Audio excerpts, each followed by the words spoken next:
I just think you're fake, Anne, and I don't know why. Okay, enough. Let's get over it. But anyways, that's another example of what people think reincarnation continuum is. Okay. Makes total sense. Okay.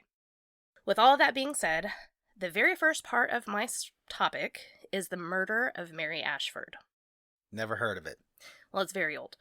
So on May 26, 1817... Oh my God. Shut up.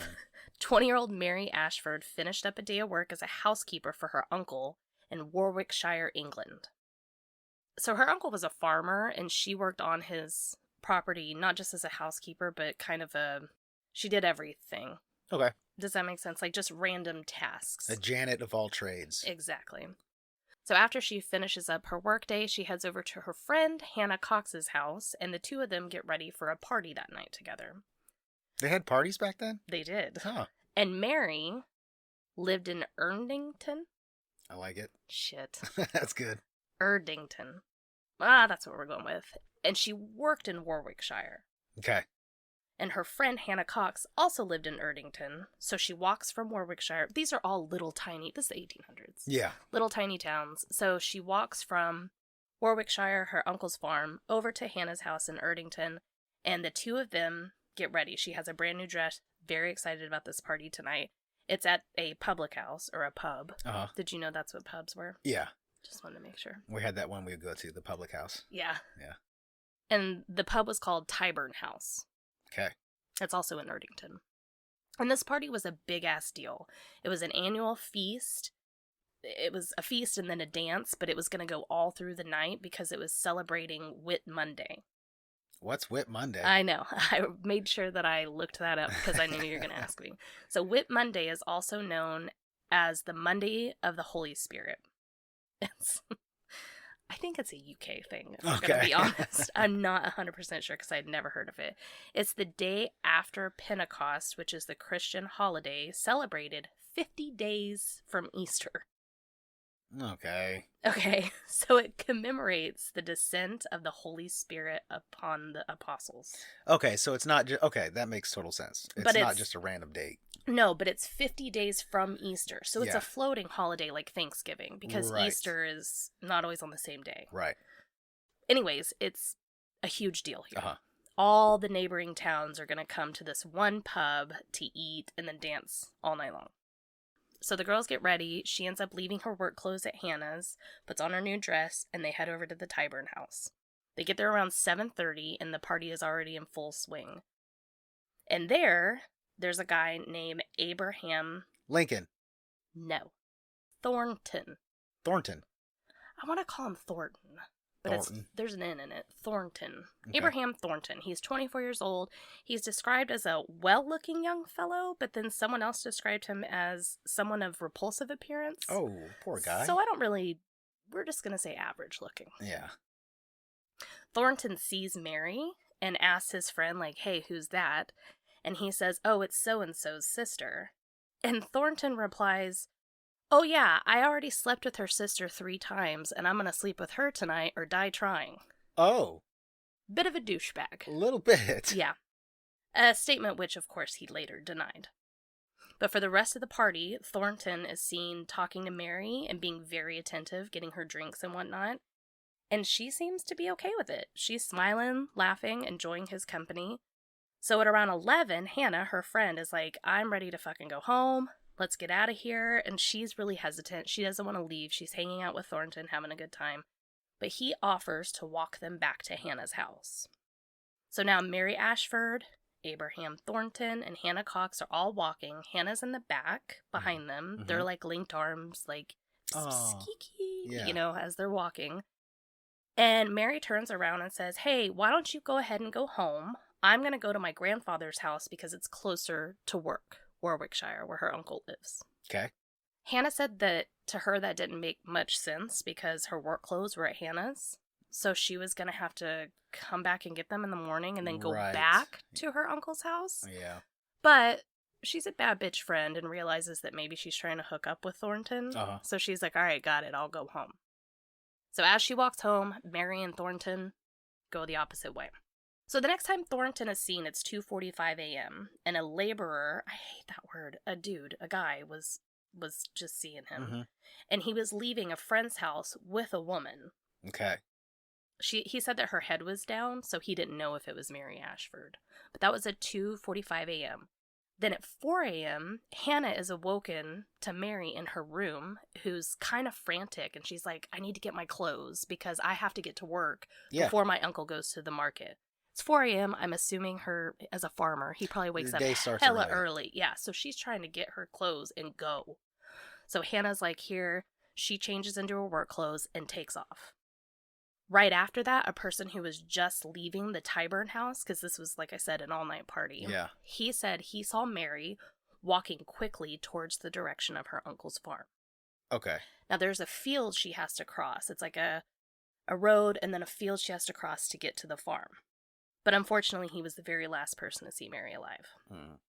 2 hours later, a passerby noticed a woman's belongings scattered in the street next to the field, and there was a bloody shoe.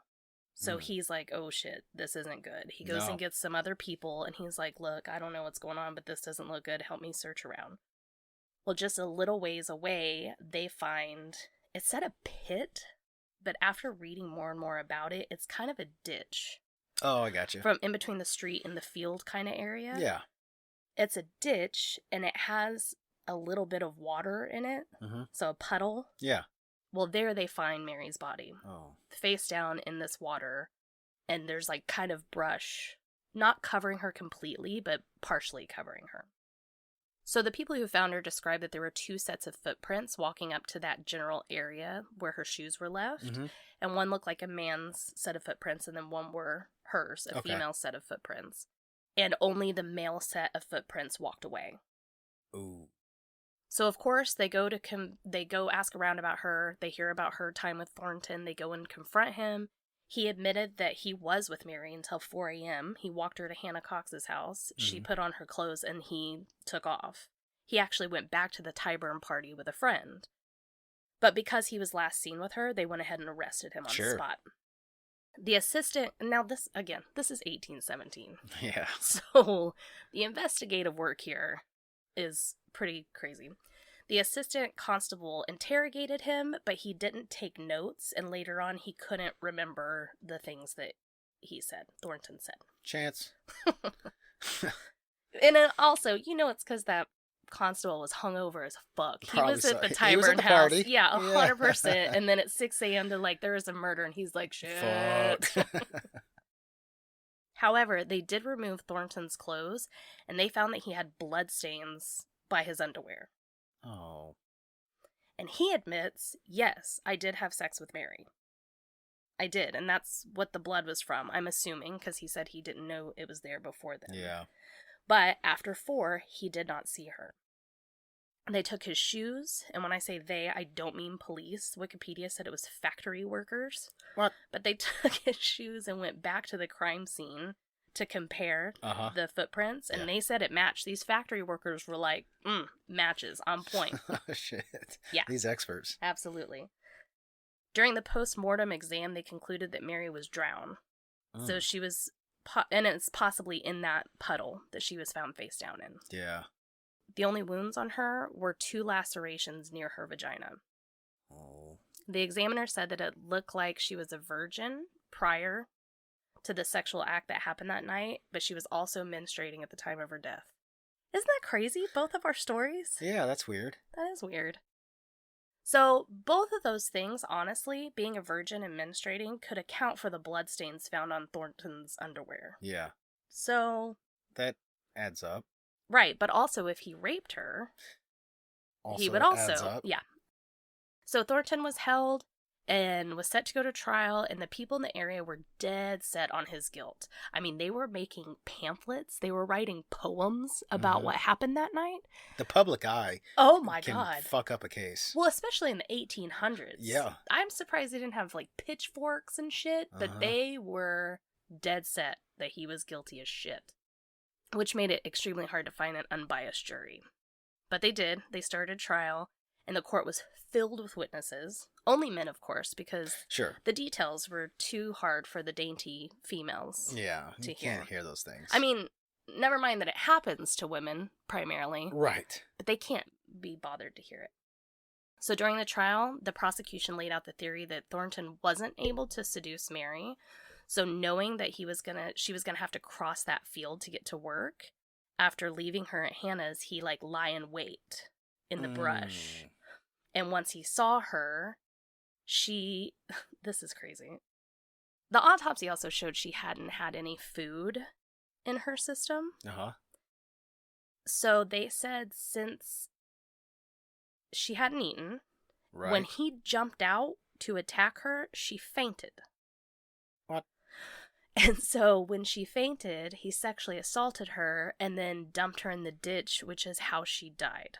She drowned because she hadn't been strangled. Right. There was no injuries on her body suggesting that she had been held down in the ditch. She hadn't struggled. Huh.